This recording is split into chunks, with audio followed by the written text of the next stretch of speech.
অবাক হয়ে গেলাম, এত মানুষ আসলো কোথা থেকে? একটু গভীরভাবে লক্ষ্য করে শুনলাম, গভীরভাবে লক্ষ্য করে দেখতে পেলাম, বুঝতে পারলাম মানুষের আওয়াজ নয়, ঘরের টিনটা পর্যন্ত জিকিরে শামিল হয়ে গেছে। ইটটা পর্যন্ত জিকির করতেছে, দরজাগুলি পর্যন্ত জিকির করে, জানালাগুলিও জিকির করে। সুবহানাল্লাহ জোরে বলেন। ওয়া ইন মিন শাইইন ইল্লা ইউসাব্বিহু বিহামদিহি ওয়ালাকিন লা তাফকাহুনা তাসবিহাহুম।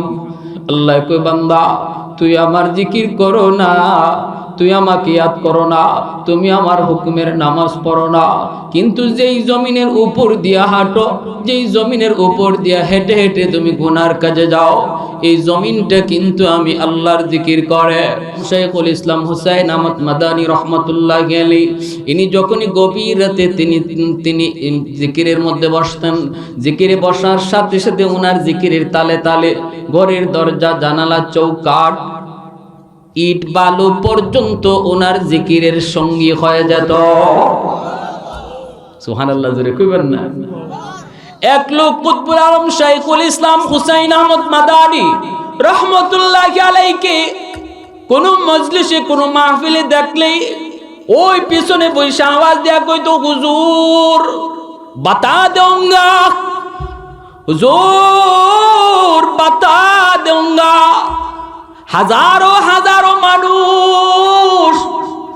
মানুষে তার আওয়াজটা শুনতো, সে কি কইতো? কয় হুজুর কইয়া দিমু।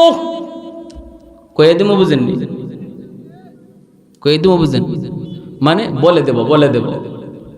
যশোরের ভাষা কি কয়? বলে দেব। ওই ওই পিছন থেকে সে আওয়াজ দিত আর কইতো, হুজুর বলে দেব, কিন্তু বলে দেব। হাজারো মানুষ কইতো, কি রে হুজুর সম্পর্কে ও কি কয়? বলে দেব মানে হুজুরের কি দোষটা দেখলো বলে দিবে। মানুষ তার কাছে যে জিজ্ঞেস করতো, তুমি কি বলে দিবা? কয় তোমাদেরকে বলবো না, যাকে বলার, যাকে বলছি ইনি বুঝেছেন। সুবহানাল্লাহ জোরে বলেন না সুবহানাল্লাহ। কুতুবুল আলম শাইখুল ইসলাম হুসাইন আহমদ মাদানী রহমতুল্লাহ আলাইহি ইনি এই আওয়াজটা পাওয়া মাত্রই দৌড় দিয়া তার কাছে যেতেন, যাইয়া সমস্ত মানুষকে হাত দিয়ে এইভাবে সরাইতেন, সরাই ওই লোকটার কাছে যেতেন। একজন গ্রাম্য মানুষ, মুরব্বী মানুষ, ওই লোকটার কাছে যাইয়েই এইভাবে বুকের সাথে বুক মিলা জড়ায়া তিনি মুসাফা করতেন, মুআনাকা করতেন, আর কপালে চুমু খায়া বলতেন, নেহি বাতাও, বলিও না। মানুষজন অবাক, ও কই বলে দিব আর হুজুর কই বলিও না, ঘটনা কি? কি বলতে চায়? মানুষজন যখন ওরে জিজ্ঞেস করে, ভাই কি বলতে চাও? কয় বলবো না। পেশ আসেনি না নাই? আল্লাহর ওলি কুতুবুল আলম শাইখুল ইসলাম হুসাইন আহমদ মাদানী রহমতুল্লাহ আলাইহি দারুল উলুম দেওবন্দের সূর্য সন্তান, আমাদের দাদা পীর বাইরা বন্ধুরা, ইনার ইন্তেকালের পর ওই লোকটা বলতেছে, মানুষের রে কে তোমরা শুনতে চাও একটু শুনে যাও, আমি এতদিন পর্যন্ত কি বলতে চেয়েছিলাম এবার শুনে যাও। এখন আমি বলতে পারবো, কারণ হুজুর যতদিন জীবিত ছিলেন ততদিন তার সাথে আমি ওয়াদাবদ্ধ, ওনার জীবিত অবস্থায় কারো কাছে এই কথাটা বলবো না। এইবার তো ইনি দুনিয়ায় নাই, এখন আমি কথাটা বলতে পারবো, শুনে যাও তোমরা। লোকটা কয়, আমি ভারতের গঙ্গুর একটা এলাকা, ওই এলাকায় আমি থাকি। একদিন আমি রাত 3টা বাজে ঘর থেকে বের হয়েছি, কোথাও যাওয়ার পথে রাস্তার কিনারায় একটা ঘর, এই ঘরের পাড় দিয়ে যাওয়ার সময় শুনতে পেলাম রাত বাজে 3টা, ঘরের ভিতরে একজন মানুষের জিকিরের আওয়াজ। তাহাজ্জুদের সময় আল্লাহ পাকের খাস দরবার খুলে যায়। আল্লাহর ওলিরা তাহাজ্জুদের সময় তাহাজ্জুদের নামাজ পড়ে জিকির আজকার করে, আল্লাহর সাথে কথা কয়। লোকটা কয়, আমি শুনতে পেলাম একজন মানুষ ঘরের মধ্যে একা একা জিকির করেন। একটু পরে আমি লক্ষ্য করলাম একা একা একজন মানুষের জিকির শুরু হলো ঠিক, কিন্তু কিছুক্ষণের ভিতরেই শোনা যায় আরো হাজারো মানুষের জিকিরের আওয়াজ। শুরু হলো একজনের, কিন্তু এখন শুনি 1000 জনের। অবাক হয়ে গেলাম, এত মানুষ আসলো কোথা থেকে? একটু গভীরভাবে লক্ষ্য করে শুনলাম, গভীরভাবে লক্ষ্য করে দেখতে পেলাম, বুঝতে পারলাম মানুষের আওয়াজ নয়, ঘরের টিনটা পর্যন্ত জিকিরে শামিল হয়ে গেছে। ইটটা পর্যন্ত জিকির করতেছে, দরজাগুলি পর্যন্ত জিকির করে, জানালাগুলিও জিকির করে। সুবহানাল্লাহ, জোরে বলেন।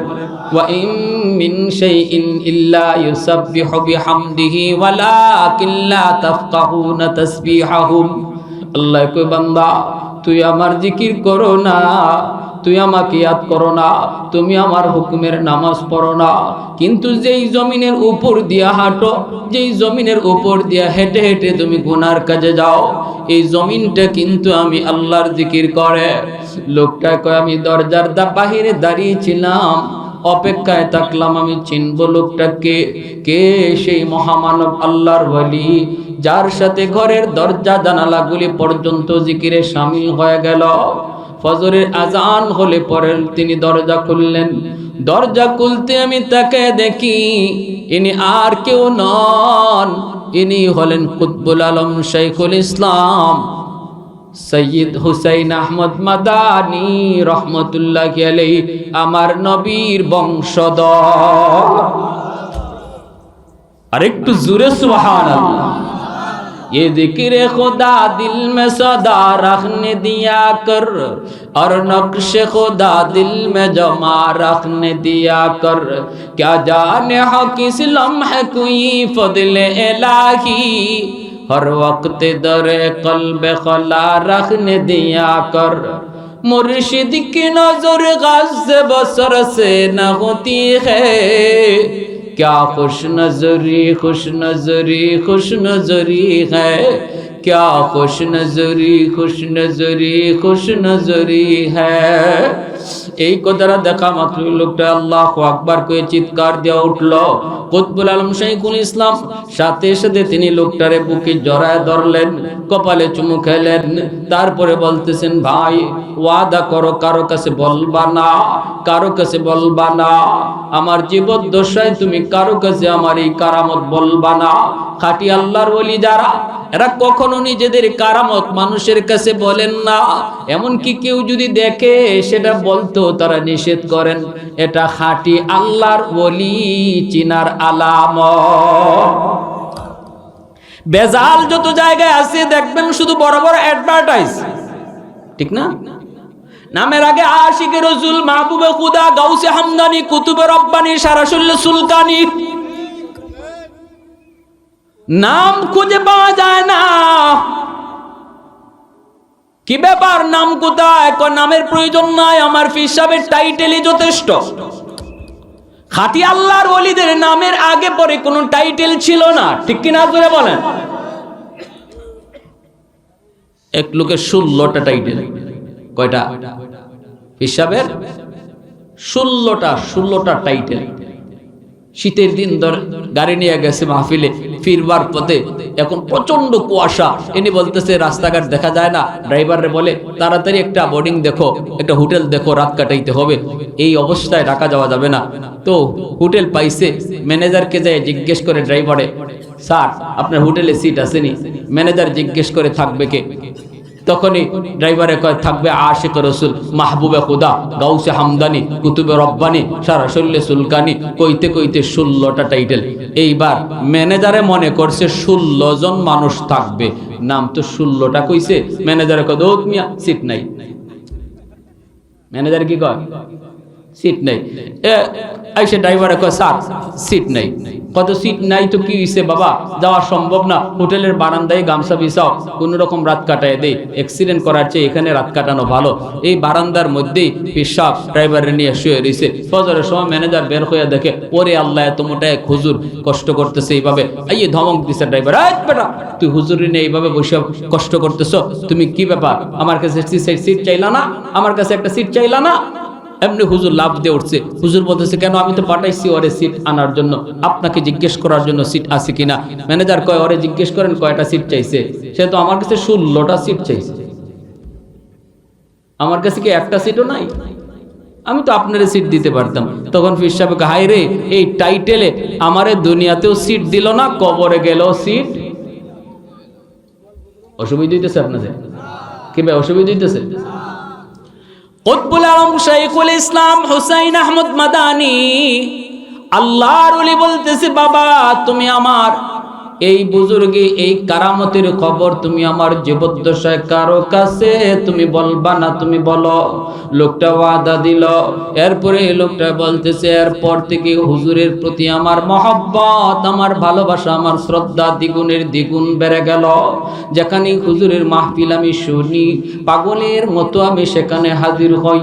এক নজর হুজুরকে আমি দেখব, আমি হুজুরের ভক্ত হয়ে গেলাম, আমি হুজুরের আশিক হয়ে গেলাম। কিন্তু আমি হাজারো মানুষের ভিতরে হুজুরের সঙ্গে কেমন করে মুসাফা করব, কেমন করে বুক মিলাব, কোনো সুযোগ তো পাই না। তোমরা উলামায়ে কেরাম চতুর্দিক দিয়ে ব্যারিকেড দিয়ে রাখো, আমাদের মতো সাধারণ মানুষ হুজুরের কাছে যাওয়ার কোনো সুযোগ পাওয়া যায় না। এজন্য আমি একটা বুদ্ধি বের করেছিলাম, আমি যাব না, হুজুরকে আমার কাছে নিয়ে আসব। এজন্যই দূর থেকে হুজুরকে দেখি আমি বলতাম হুজুর বাতা দেউঙ্গা, হুজুর আমি বলে দিব। হুজুরে বুঝে যেতেন, বুঝে ফেলতেন ওই রাতের ঘটনা। সাথে সাথে তোমাদের সবাইকে পিছনে ফেলে আমার কাছে তিনি ছুটে আসতেন। সুবহানাল্লাহ, জোরে বলেন।